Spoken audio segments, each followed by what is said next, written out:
বাংলাদেশ থেকে দুর্নীতিবাজ যেমন বেনজির সাহেব, মতিউর সাহেব আজকে দেশ থেকে রাতারাতি পালিয়ে যাচ্ছে বলে আমরা শুনেছি। আপনার সামনে যে কজন আছেন তারাও কিন্তু এই দুর্নীতিবাজের মতো পালিয়ে যেতে বাধ্য হবেন, সেই দিন আসছে সামনে।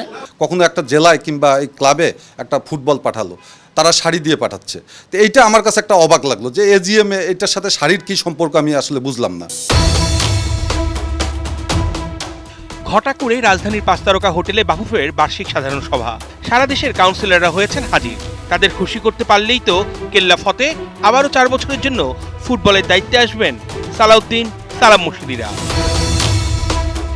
আগামী অক্টোবরেই ফুটবল ফেডারেশনের নির্বাচন, তার আগে তৈরি হচ্ছে ছক। নতুন করে 4টা কাউন্সিলরশিপ দেওয়া হয়েছে এবারের এজিএমে।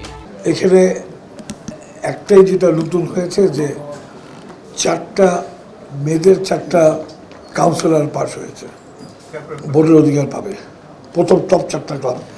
বাফুফের সিনিয়র সহসভাপতি সালাম মুর্শিদি কিছুদিন আগেই অনিয়মের কারণে ফিফা জরিমানা করেছে তাকে। তার হাতেই থাকছে ফাইন্যান্স কমিটির দায়িত্ব।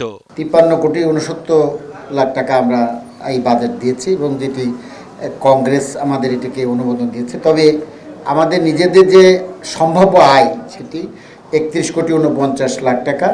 আমাদের ঘাটতি থাকে প্রায় 22,20,00,000 টাকা। ফিফা থেকে নিষিদ্ধ হয়েছেন বাফুফের সাবেক সাধারণ সম্পাদক আবু নাইম সোহাগ। ফুটবলের বিশ্ব মঞ্চে নষ্ট হয়েছে বাংলাদেশের ভাবমূর্তি। জালিয়াতি, অনিয়ম আর দুর্নীতির কারণে ফিফা শাস্তি দিয়েছে বাফুফের একাধিক কর্মচারীকে। সেই বিষয়ে বাফুফের কর্তাদের কোনো অনুশোচনা কিংবা কাউন্সিলরদের কোনো ক্ষোভ কি ছিল বার্ষিক সাধারণ সভায়? আজকে বাংলাদেশ ফুটবল ফেডারেশন কেন এই ভাবমূর্তি ক্ষুণ্ণ হলো, এই ব্যাখ্যা আপনার দিতে হবে, কিন্তু তারা সেদিকে হাঁটে নাই। তারা তাদের মতো করে এজিএম একতরফাভাবে এজিএম পাশ করে নিচ্ছে। বাংলাদেশ থেকে দুর্নীতিবাজ যেমন বেনজির সাহেব, মতিউর সাহেব আজকে দেশ থেকে রাতারাতি পালিয়ে যাচ্ছে বলে আমরা শুনেছি।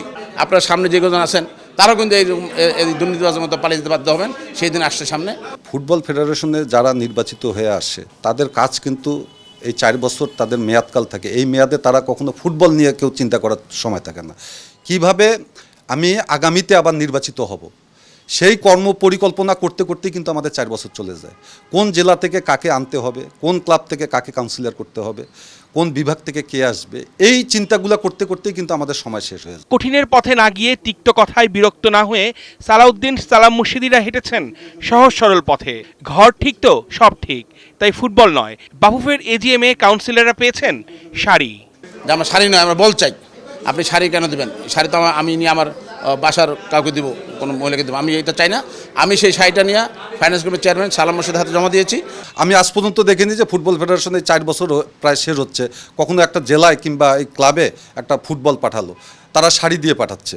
তো এইটা আমার কাছে একটা অবাক লাগলো যে এজিএম এটার সাথে শাড়ির কী সম্পর্ক আমি আসলে বুঝলাম না। ফুটবল ফেডারেশনের ভিতরে যে ক্ষোভ আছে, সেই ক্ষোভটা অন্তত বউকে যদি সন্তুষ্ট করা যায় তাও হয়তো অনেকটা কাজে লাগবে।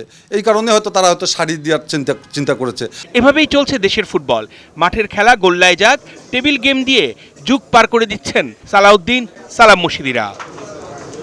অর্ণব বাপি, ৭১।